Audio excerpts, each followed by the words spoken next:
السلام علیکم ورحمۃ اللہ وبرکاتہ۔ ان الحمد للہ نحمده ونستعینه ونستغفره ونعوذ باللہ من شرور انفسنا ومن سیئات اعمالنا من يهده الله فلا مضل له ومن يضلل فلا هادي له واشهد ان لا اله الا الله وحده لا شريك له واشهد ان محمدا عبده ورسوله اما بعد فإن خير الحديث كتاب الله وخير الهدي هدي محمد صلى الله عليه وعلى آله وسلم وشر الأمور محدثاتها وكل محدثة بدعة وكل بدعة ضلالة وكل ضلالة في النار۔ میرے محترم عزیز بھائیوں، اللہ تعالیٰ کا یہ بے حد احسان ہے کہ ہم نے ابھی عشاء کی نماز باجماعت ادا کی ہے، اور عشاء کی نماز کے بعد میں ہم تھوڑی دیر اللہ تعالیٰ کے دین کا صحیح علم حاصل کرنے کے لیے یہاں پر بیٹھے ہیں۔ دیکھیے، بہت اختصار کے ساتھ کچھ اہم باتیں جنہیں ہمیں جاننا ضروری ہے۔ جیسے ہم نے ابھی مغرب کے درس میں سنا کہ اللہ تعالیٰ نے قرآن کریم میں زمانے کی قسم کھا کر کیا کہا؟ والعصر ان الانسان لفی خسر، زمانے کی قسم، بے شک انسان خسارے اور گھاٹے میں ہیں۔ الا الذین آمنوا وعملوا الصالحات وتواصوا بالحق وتواصوا بالصبر، سوائے ان لوگوں کے جو ایمان لائے اور جنہوں نے ایمان لانے کے بعد نیک کام بھی کیے اور ایک دوسرے کو حق اور صبر کی نصیحت کرتے رہے۔ تو ہر انسان کی فطرت یہ ہے کہ وہ گھاٹا نہیں اٹھانا چاہتا۔ ہم لوگ کیا چاہتے ہیں؟ ہم کامیاب ہو جائیں، ہم ناکام نہ ہوں، نامراد نہ ہو، دنیا اور آخرت کے اندر ہمیں کامیابی ملے، اللہ ہم کو کامیاب کریں۔ تو کامیاب ہونے کے لیے ہم کو کیا کرنا پڑے گا؟ محنت اور کوشش کرنی پڑے گی، ایمان کو پختہ کرنا پڑے گا، اعمال صالحہ کرنے پڑیں گے، اسی طریقے سے ایک دوسرے کو حق اور صبر کی نصیحت کرنی پڑے گی۔ یہ کام ہم کو اپنی زندگی میں اختیار کرنے پڑیں گے۔ آج اگر ہم ہمارے معاشرے کا جائزہ لیں، یہ سمجھیں آپ کہ یہ ایک درس نہیں، یہ ایک طرح سے ہماری بات چیت ہے۔ آج اگر ہمارے معاشرے کا ہم جائزہ لیں، دین کی محنت کرنے والے دنیا میں ہے کیا نہیں ہے؟ بہت سارے لوگ اپنے اپنے انداز میں، اپنے اپنے اسٹائل میں دین کی محنت کر رہے ہیں کہ نہیں کر رہے ہیں؟ بہت سارے لوگ ایسے ہیں جو جماعت کے اندر جا رہے ہیں، 4 مہینے اور 40 دن لگا رہے ہیں، ان میں علماء 1 سال لگا رہے ہیں، بلکہ اب جو ہے نئے علماء جو ہیں وہ 3 سال لگا رہے ہیں۔ بہت سارے لوگ ہیں جو اپنے اپنے اعتبار سے کچھ نہ کچھ قرآن کا درس لے رہے ہیں، حدیث کا درس لے رہے ہیں، کوئی اور جو ہے کالج اور اسکولوں میں محنت کر رہے ہیں۔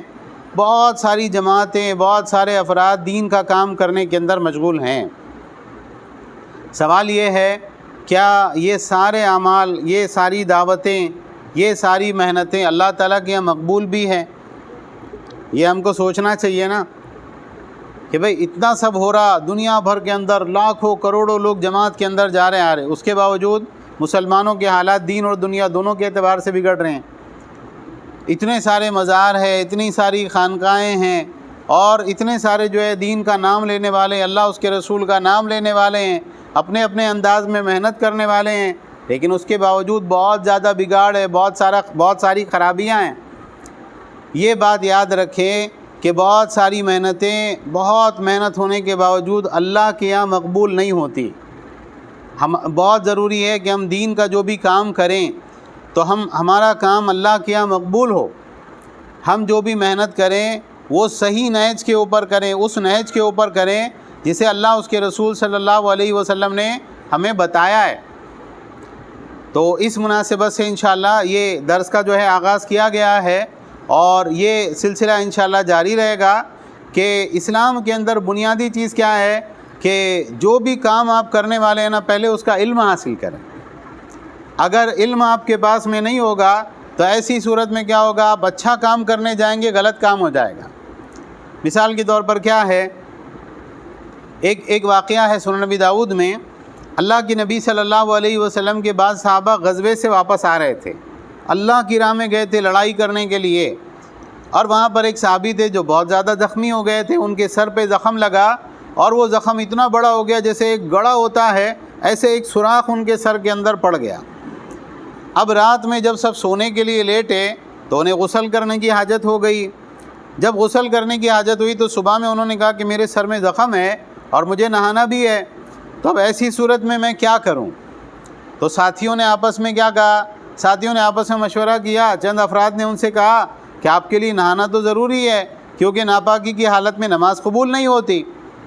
اب انہوں نے ان لوگوں کی باتوں میں آ کر نہا لیا، اور نہانے کی وجہ سے کیا ہوا؟ ان کے سر کے زخم میں پانی چلا گیا اور اس کی وجہ سے ان کا انتقال ہو گیا۔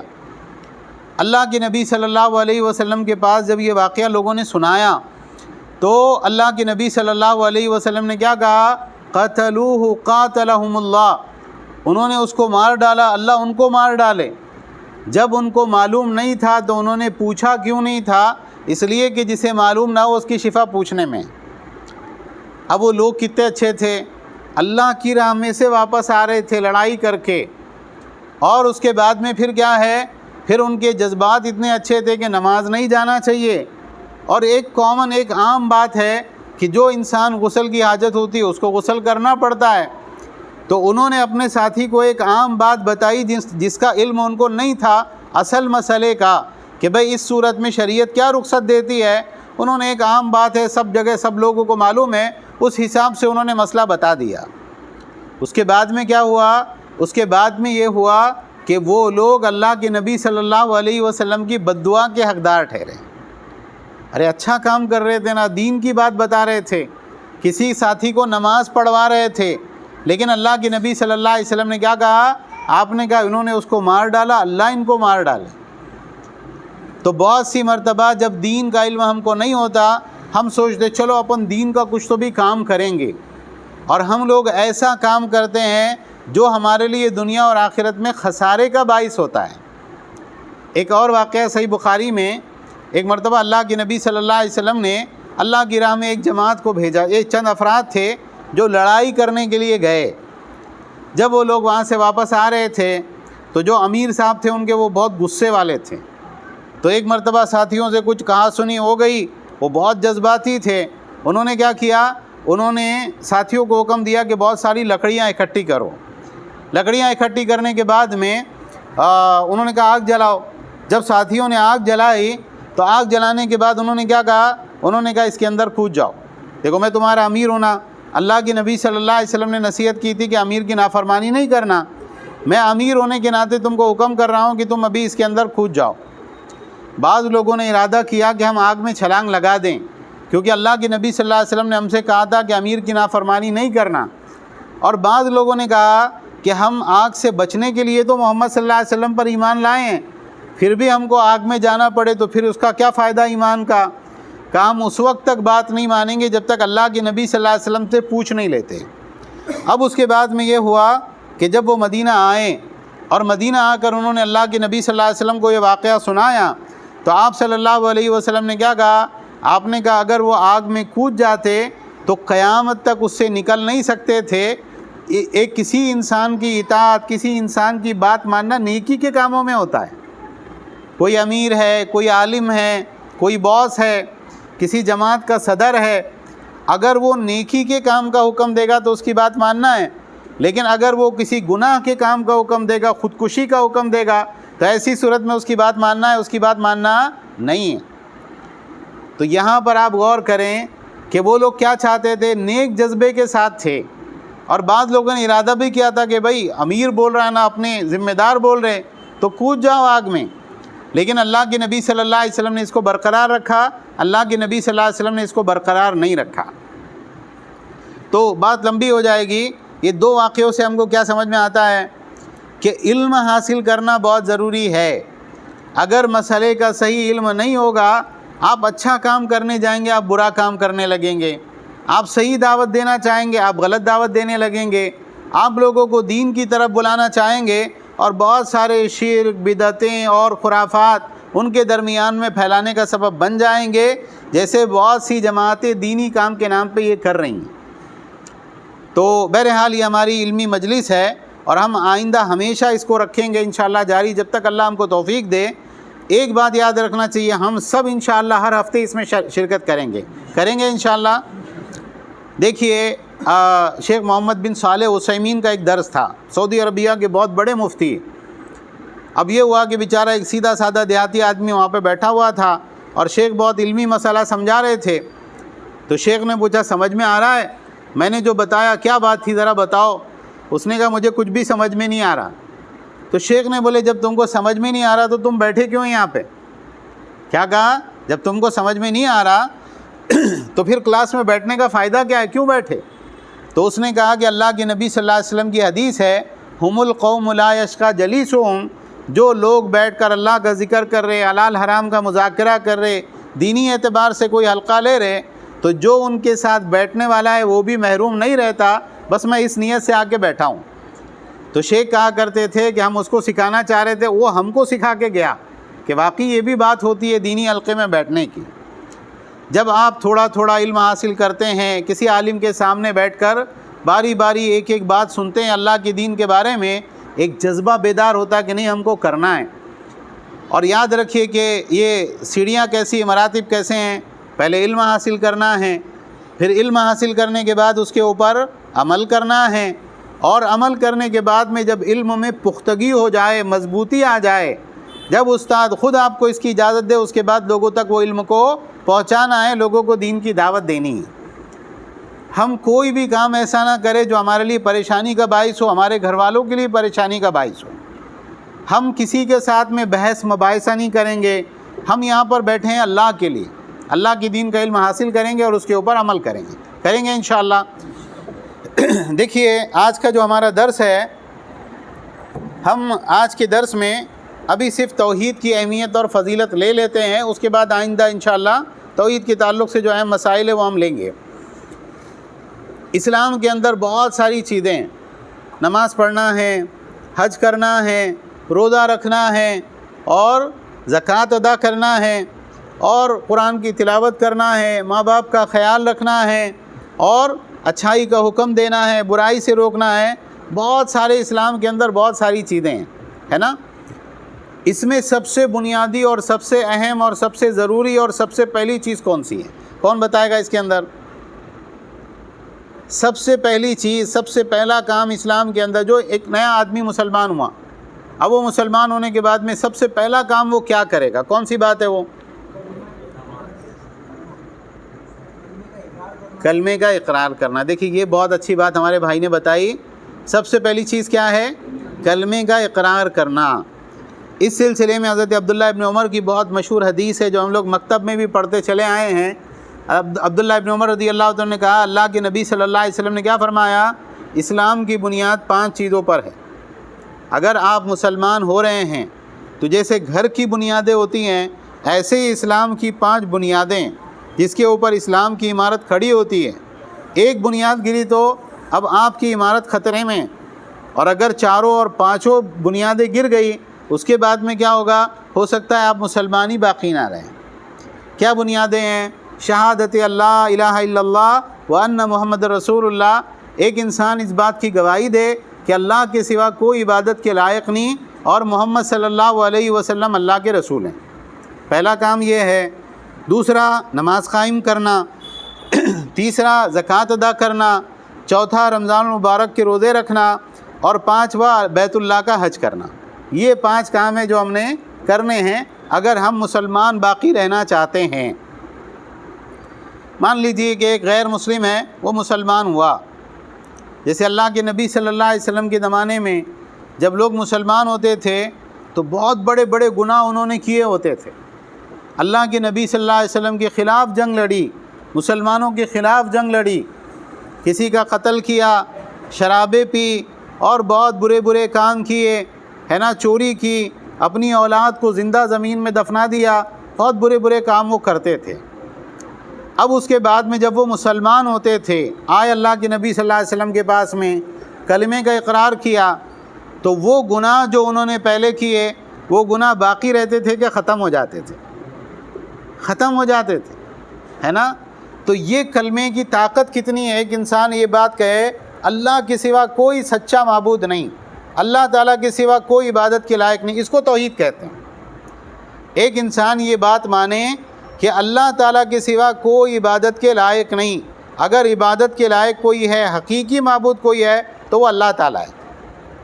دنیا میں بہت سارے معبود ہیں، جیسے ابھی ہمارے یہاں جو تہواروں کا موسم ہے تو الگ الگ بتوں کی لوگ عبادت کرتے کہ نہیں کرتے؟ کرتے ہیں۔ جیزس کی، حضرت عیسیٰ علیہ السلام کی عبادت کرتے کہ نہیں کرتے؟ کرتے ہیں۔ میری کی عبادت کرتے کہ نہیں کرتے؟ کرتے ہیں۔ بہت سارے لوگ قبروں پہ جا کے سجدے کرتے ہیں اور وہ کام کرتے ہیں جو عبادت ہوتی ہے اور وہ اللہ کے علاوہ کسی اور کی عبادت کر رہے ہوتے ہیں۔ تو سب سے بنیادی بات اسلام کے اندر کیا ہے؟ انسان گواہی دے اس بات کی کہ اللہ کے سوا تو کوئی عبادت کے لائق ہو ہی نہیں سکتا ہے اور محمد صلی اللہ علیہ وسلم اللہ کے رسول ہیں۔ یہ دو باتوں کو جس آدمی نے مان لیا، اگر وہ 100 سال تک دنیا کے بڑے سے بڑے گناہ بھی کرتا رہا ہو، جب وہ یہ کلمے کا اقرار کرتا ہے اس کے بعد میں اس کا کوئی گناہ باقی رہتا؟ ایک بھی گناہ اس کے ذمہ باقی نہیں رہتا، ایک بھی گناہ۔ کتنا طاقتور کلمہ ہے یہ۔ اللہ کے نبی صلی اللہ علیہ وسلم کے پاس میں ایک بہت بوڑھا آدمی آیا جس کی پلکیں بھی لٹک رہی تھی، بھویں بھی لٹک رہی تھی۔ اس نے کہا اللہ کے نبی، دنیا کا کوئی گناہ ایسا نہیں ہے جو میں نے نہ کیا ہو، ہر برے سے برا، غلط سے غلط کام میں نے کیا۔ آپ نے پوچھا تو اس بات کی گواہی دیتا ہے کہ اللہ کے سوا کوئی عبادت کے لائق نہیں؟ کہا میں اس بات کی گواہی دیتا ہوں۔ کہا تو اس بات کی گواہی دیتا ہے کہ محمد صلی اللہ علیہ وسلم اللہ کے رسول ہیں؟ کہا میں اس بات کی گواہی دیتا ہوں۔ تو اللہ کے نبی صلی اللہ علیہ وسلم نے کہا جا، اللہ نے تیرے گناہوں کو معاف کر دیا، اب نئے سرے سے زندگی کی شروعات کر۔ تو یہ کلمہ اتنا پاورفل ہے، اور اللہ تعالیٰ کو یہ بات پسند نہیں ہے کہ اللہ کے ساتھ کوئی کسی کو شریک کرے۔ جو انسان یہ کلمہ پڑھتا ہے پھر بھی اللہ کے ساتھ کسی اور کو پکارتا ہے، کسی سے دعا مانگتا ہے، کہیں جا کے سجدے کرتا ہے، کہیں جا کے وہ کام کرتا ہے جو عبادت کے ضمن میں آتے ہیں، تو ایسا آدمی مشرک ہوتا ہے، اور اللہ اس انسان کو کبھی کبھی کبھی معاف نہیں کرے گا، یہ ہمیشہ ہمیشہ ہمیشہ جہنم کے اندر رہے گا۔ توحید کی اہمیت جاننا بہت ضروری ہے۔ آج بہت سارے مسلمان ہیں اور دین کا کام کر رہے ہیں۔ اچھا صاحب، کیا دین کا کام آپ کر رہے ہیں؟ نہیں، لوگ بے نمازی ہیں، ہم لوگوں کو نماز پڑھا رہے ہیں۔ ٹھیک ہے، وہ آدمی آیا نماز پڑھنے کے لیے، اس کے گلے میں اتنا بڑا تعویذ لٹک رہا ہے۔ تعویذ پہننا تو شرک ہے، توحید کے خلاف بات ہے، اللہ تعالیٰ اس کو معاف نہیں کرتا۔ ایک آدمی ہے، وہ قبر پہ جا کے سجدہ کرتا ہے اور قبر والے سے دعا کرتا ہے مجھے اولاد نہیں ہو رہی، مجھے اولاد دیجیے۔ یہ تو شرک ہے، یہ توحید کے منافی کام ہے، لیکن وہ کر رہا ہے۔ تو سب سے بنیادی بات یہ ہے کہ ہم اللہ کی توحید کو سمجھیں، باقی ساری چیزوں کا نمبر اللہ کی توحید کے بعد میں آتا ہے، اللہ کی توحید سے پہلے نہیں۔ حدیث میں اس کی کیا فضیلت ہے آپ دیکھیں، اللہ کے نبی صلی اللہ علیہ وسلم نے کہا جو کوئی اشہد ان لا الہ الا اللہ وحدہ لا شریک لہ وان محمدًا عبدہ ورسولہ، میں گواہی دیتا ہوں کہ اللہ کے سوا کوئی عبادت کے لائق نہیں، وہ تنہا ہے، اس کا کوئی شریک نہیں، اور میں گواہی دیتا ہوں کہ محمد صلی اللہ علیہ وسلم اللہ کے بندے اور اس کے رسول ہیں، اور عیسیٰ علیہ السلام اللہ کے بندے اور اس کے رسول ہیں۔ یعنی کوئی آدمی کرسچینٹی سے مسلمان ہوا تو اس کو یہ بھی گواہی دینی پڑے گی کہ عیسیٰ علیہ السلام کون ہے؟ اللہ کے بندے اس کے رسول ہیں، اللہ کے بیٹے نہیں ہیں۔ اور جو آدمی گواہی دے اور یہ کہ وہ اللہ کا کلمہ ہے اور اللہ کی روح ہے، اللہ کی بھیجی ہوئی روح، اللہ کی ملکیت میں روح جو اللہ نے مریم علیہ السلام کے بطن میں ڈالی، اور یہ کہ جنت حق ہے اور دوزخ حق ہے، اور یہ اس بات کی گواہی دے جس عمل کے اوپر بھی وہ ہوگا اللہ تعالیٰ اس کو جنت میں داخل کرے گا، جیسا بھی رہا وہ دنیا میں، کبھی نہ کبھی بہرحال جنت کے اندر جائے گا۔ اسی طرح سے اللہ کے نبی صلی اللہ علیہ وسلم کی دو بہت مشہور اور معروف احادیث ہیں کہ ایک آدمی کو اللہ قیامت کے دن بلائے گا، اور قیامت کے دن اس کے گناہ اس کے سامنے لائے جائیں گے، اور گناہ کتنے ہوں گے؟ 99 بڑے بڑے رجسٹر کے اندر وہ گناہ لکھے ہوئے ہوں گے۔ اب اس زمانے کے اعتبار سے ہم رجسٹر اس کا ترجمہ کرتے ہیں، آج کے زمانے کے اعتبار سے آپ یہ سمجھ سکتے ہیں کہ ایک بڑی اسکرین لگا دی جائے اور وہ سارے گناہ اس کے اوپر چلا دیے جائیں، تو 99 اس طرح کے دفتر اس کے لائے جائیں گے جو پورے گناہوں سے بھرے ہوئے ہوں گے۔ اللہ تعالیٰ کی طرف سے کہا جائے گا یہ میرے فرشتوں نے تیرے اوپر کوئی ظلم کیا؟ وہ بولے گا اللہ نہیں، بالکل صحیح بات ہے، میں نے یہ سب کام کیے ہیں۔ تو ایک چھوٹا سا پرچہ اس کو دیا جائے گا جس کے اوپر کیا لکھا ہوا ہوگا؟ اشہد ان لا الہ الا اللہ لکھا ہوا ہوگا، یا لا الہ الا اللہ لکھا ہوا ہوگا، اور اس سے کہا جائے گا جاؤ اس کو تلواؤ ان گناہوں کے مقابلے میں۔ تو وہ آدمی کہے گا اللہ یہ پرزہ کیا کام آئے گا اتنے بڑے گناہوں کے سامنے؟ کہا جائے گا نہیں، تلوا لے، آج تیرے اوپر ظلم نہیں کیا جائے گا۔ جب وہ آدمی جائے گا اور وہ گناہوں کے مقابلے میں اس کو پرزے کو تلوائے گا، اس پرچے کو، تو وہ پرچہ بھاری ہو جائے گا اور گناہوں کا پلڑا اڑ جائے گا، اور وہ آدمی کے لیے کون سا فیصلہ ہوگا؟ جنت کا۔ کیوں؟ اس لیے کہ بہت گناہ گار تھا، بہت گناہوں میں زندگی گزاری، لیکن اللہ کی توحید کے بارے میں کوئی سمجھوتا نہیں کیا۔ وہ مانتا تھا سارے معبود، سارے بھگوان سب غلط ہے، اللہ ہے جو عبادت کے لائق ہے۔ موسیٰ علیہ السلام کا واقعہ ہے کہ انہوں نے اللہ تعالیٰ سے کہا، اللہ مجھے کوئی ایسا وظیفہ، ایسی تسبیح بتائیے جس کے ذریعے سے میں آپ کو یاد کروں اور آپ سے دعا کروں۔ تو اللہ تعالیٰ نے کہا، موسیٰ لا الہ الا اللہ پڑھا کرو۔ موسیٰ علیہ السلام نے کہا، میرے رب یہ تو آپ کے سارے بندے پڑھتے ہیں۔ تو اللہ تعالیٰ کی طرف سے کہا گیا کہ اے موسیٰ، اگر میرے علاوہ ساتوں آسمان اور ان کے باشندے اور ساتوں زمینیں ترازو کے ایک پلڑے میں رکھ دی جائیں اور دوسرے پلڑے میں صرف لا الہ الا اللہ رکھ کر وزن کیا جائے تو لا الہ الا اللہ کا پلڑا بھاری ہوگا۔ لیکن یاد رہے کہ یہ صرف زبان سے کہنے کے بارے میں نہیں ہے۔ بولے اچھا ٹھیک ہے، لا الہ الا اللہ اتنی اچھی تسبیح ہے تو اب ہم روزانہ 1000 مرتبہ لا الہ الا اللہ پڑھا کریں گے۔ لا الہ الا اللہ یہ آپ کے علم میں ہونا چاہیے کہ بھئی اللہ کے سوا کوئی حقیقی معبود نہیں۔ اب یہ چیز آپ کے ہاں اتنی پختہ ہو کہ اگر کوئی سوال کرے کہ بھئی جیزس کیوں گاڈ نہیں ہے یا فلاں کیوں جو ہے معبود نہیں ہے، تو آپ کو یہ یقین ہونا چاہیے، کم سے کم علم تو ہو سکتا ہے کہ علم نہ ہو، آپ کسی بڑے عالم کی طرف بھیج دیں، لیکن آپ کا ایمان اتنا پختہ ہونا چاہیے، نہیں کوئی بھی معبود نہیں، معبود صرف اللہ ہے۔ دنیا کی بڑی سے بڑی لالچ ہم کو اس سے نہ ہٹانے پائے، بڑے سے بڑا خوف ہم کو اس سے نہ ہٹانے پائے۔ مشہور واقعہ ہے کہ ایک آدمی ایک مکھی کی وجہ سے جنت میں گیا اور ایک آدمی ایک مکھی کی وجہ سے جہنم میں گیا۔ مکھی کی وجہ سے جنت میں جانے والا کیسے گیا؟ ایک جگہ سے گزر رہا تھا، وہاں پر ان لوگوں کا ایک بت تھا، وہ کسی مسافر کو آگے جانے نہیں دیتے تھے جب تک وہ بت پہ کوئی چڑھاوا نہ چڑھائے۔ تو لوگوں نے کہا چڑھاوا چڑھا، اس نے کہا میرے پاس کچھ نہیں ہے، کہ اگر کچھ نہیں ہے تو خالی ایک مکھی مار کے اس کے اوپر چڑھا دو، لیکن کچھ تو بھی تم کو چڑھانا پڑے گا۔ اس آدمی نے کہا میں ایک مکھی بھی نہیں چڑھاتا، چاہے تم جو کر لو۔ ان لوگوں نے اس کو مار دیا، وہ آدمی جنت میں گیا۔ اور ایک آدمی گزر رہا تھا، انہوں نے کہا، اس نے کہا اچھا مکھی چڑھانا ہے نا، اس نے مکھی پکڑی اور جا کے بت کے اوپر چڑھا دیا، اللہ نے اس کی وجہ سے اس کو جہنم میں داخل کر دیا۔ جو آدمی اللہ کی توحید کو چھوڑ کے دنیا سے جائے، کتنا ہی بڑا آدمی کیوں نہ ہو، کتنے ہی اچھے کام اس نے کیوں نہ کیے ہو، وہ ہمیشہ ہمیشہ جہنم میں جائے گا، کبھی بھی جہنم سے نکالا نہیں جائے گا۔ تو یہ ہے کہ ہم کو علم ہو کہ اللہ کے سوا کوئی معبود نہیں، ہمارا ایمان اس کے اوپر پختہ ہو، ہم کو توحید کی اہمیت معلوم ہو، ورنہ کیا ہوگا، ایک انسان شرک بھی کر رہا لیکن فلاں اچھا کام بھی کر رہا نا، تو ہم کیا کریں گے، ہم اس دھوکے کے اندر آ جائیں گے، حالانکہ توحید کے بغیر کوئی بھی اچھے سے اچھا کام ہے اس کا کوئی وزن نہیں۔ تو ہم لوگ توحید کی اہمیت کو جانیں، توحید کی اہمیت کو سمجھیں، اسی میں ہماری کامیابی ہے۔ اللہ تعالی ہم سب کو کہنے سننے سے زیادہ عمل کی توفیق عطا فرمائیں۔ ٹھیک ہے، آج کا درس میرے خیال میں اتنا بہت ہے، آدھا گھنٹہ شاید ہو گیا۔ اس میں ایک بات جس کا دھیان رکھنا ضروری ہے، دیکھیے آپ کو ایک کتاب دی گئی ہے نا، تو اردو سبھی پڑھ لیتے ہیں نا، کوئی ایسا ہے جو اردو نہیں پڑھ پاتا؟ جو اردو نہیں پڑھ سکتا ہے اس کے لیے بھی ایک بہت آسان سی بات کیا ہے کہ ٹھیک ہے، جو اپنے دوست احباب ہیں ان کے ساتھ بیٹھ کے اس کتاب کو پڑھے۔ اس میں توحید کے تعلق سے بہت سی قرآنی آیتیں ہیں، حدیثیں ہیں، اس میں بتایا گیا ہے کہ توحید کی فضیلت کیا ہے، پھر توحید کی قسمیں کیا ہیں۔ تو اگلے ہفتے کے لیے آپ تھوڑی سی تیاری کر کے آئیے۔ شیخ ابو زید ضمیر کا ایک بہت اچھا درس ہے یوٹیوب پر توحید کے بارے میں، 2-3 پارٹ میں کچھ گھنٹوں کا درس ہے، وہ اس درس کو سنیے اور توحید کے بارے میں اس میں پڑھیے، اور قرآن کی کچھ آیتیں، کچھ حدیثیں۔ تو کل آئندہ جو ہے اگلے ہفتے میں آپ سے جب سوال کیا جائے توحید کیا ہوتی ہے تو آپ کو جواب دیتے آنا چاہیے۔ توحید کی فضیلت میں کوئی نہ کوئی بات معلوم ہونا چاہیے۔ کتنا وقت ہے ہمارے پاس میں؟ پورا 1 ہفتے کا ہے نا، تو 1 ہفتے میں تو بہت ساری چیزیں سیکھی جا سکتی ہے، پڑھی جا سکتی ہیں۔ تو اگلے ہفتے تیاری کر کے آئیں تو انشاءاللہ آپ بھی مجھ سے سوال کریں گے اور میں بھی آپ سے سوال کروں گا۔ کچھ چیزیں ایسی ہیں جو میں آپ سے پوچھوں گا، آپ کو معلوم ہونا چاہیے کہ وہ چیزیں کیا ہیں۔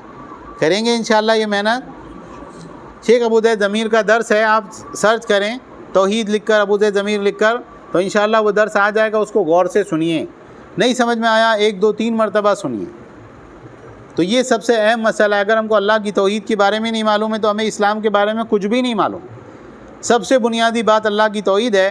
اللہ کی توحید معلوم ہے، اس کے بعد دھیرے دھیرے ایک ایک کر کے ہم اسلام کی دوسری چیزوں کا علم بھی حاصل کریں گے. ٹھیک ہے انشاءاللہ. کسی کا کوئی سوال ہے اس بارے میں؟ سوال ہے تو کر سکتے ہیں.